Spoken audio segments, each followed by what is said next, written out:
I can afford any money manager I want, and you are as knowledgeable as the money manager that I have. I'm very impressed with your ability to explain these concepts. There are certain people that are only going to listen to you. They now have access to, I'm telling you, world-class information.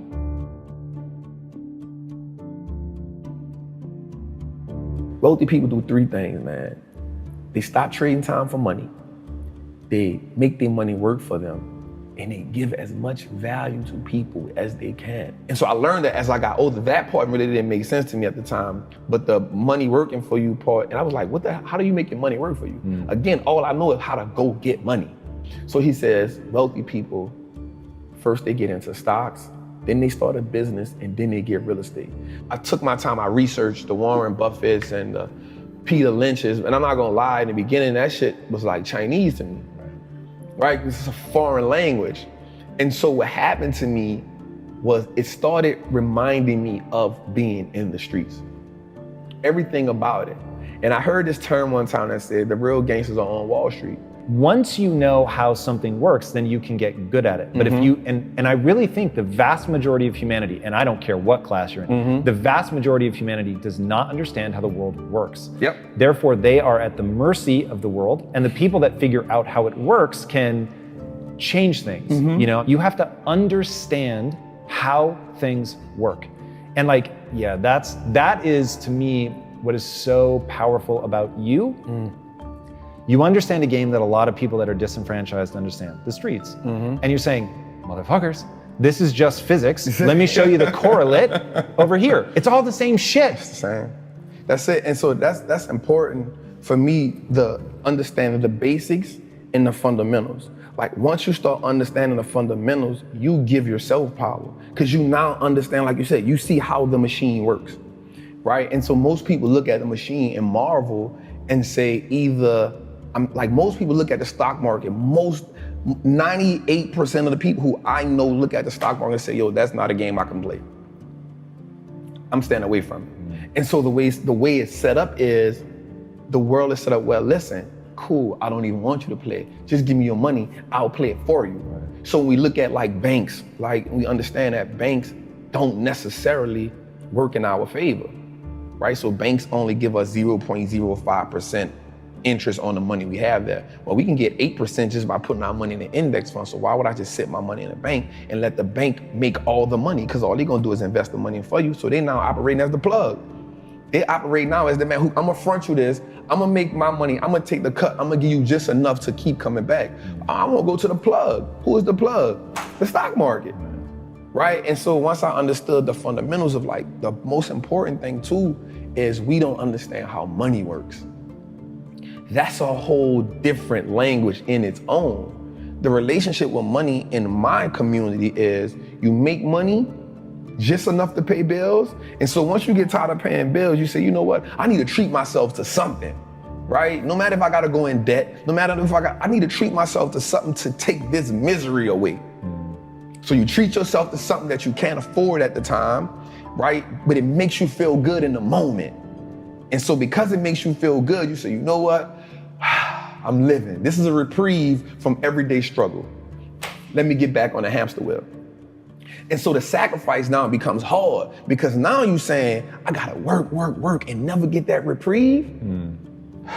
I'm not willing to do that, right? And so that's the mindset comes in and say, everybody around me had the same problem.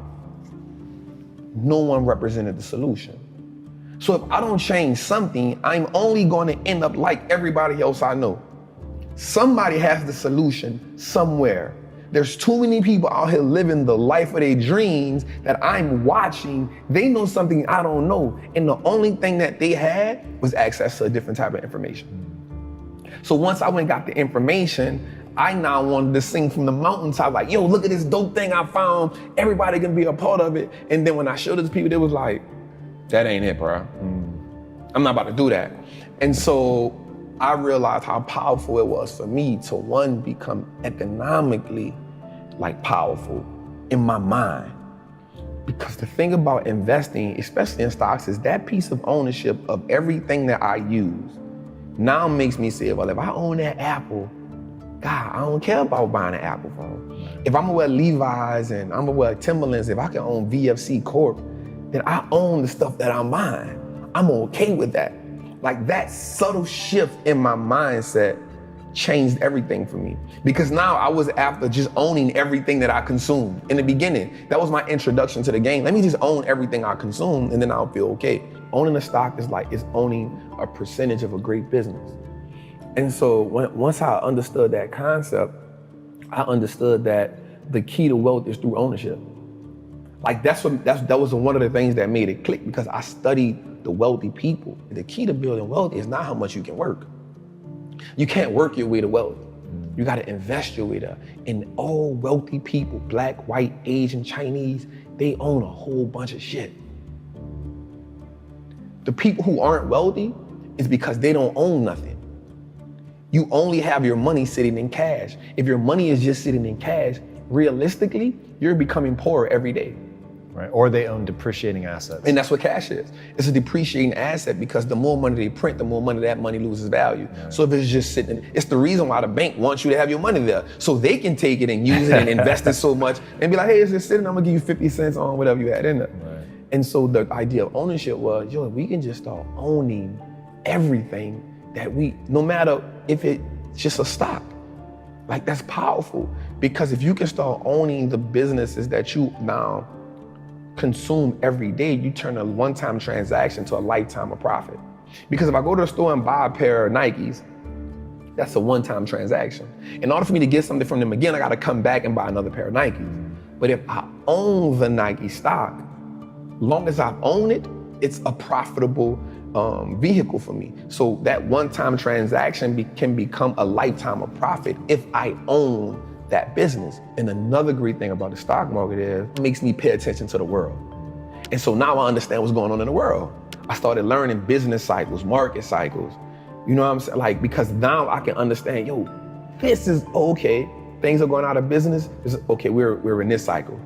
Okay, people are hiring. Okay, we're in expansion cycle. And so now I took an economic class on my own without just understanding the world. And so you start understanding when something is happening in China. Okay, something happening in China, so I own Apple. Apple has 20% of their revenue in China. Okay, they might take a little hit right now. What do you say to people that don't think they have enough money to invest? So the important thing for me to tell them is start where you are. You build a mansion, you build an empire, you build it brick by brick. Like you start with $25. If you can do $25 a month, that's cool.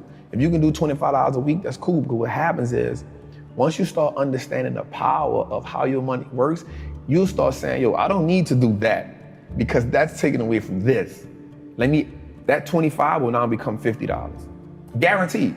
That 50 will now become 100 because you're gonna start doing more with less.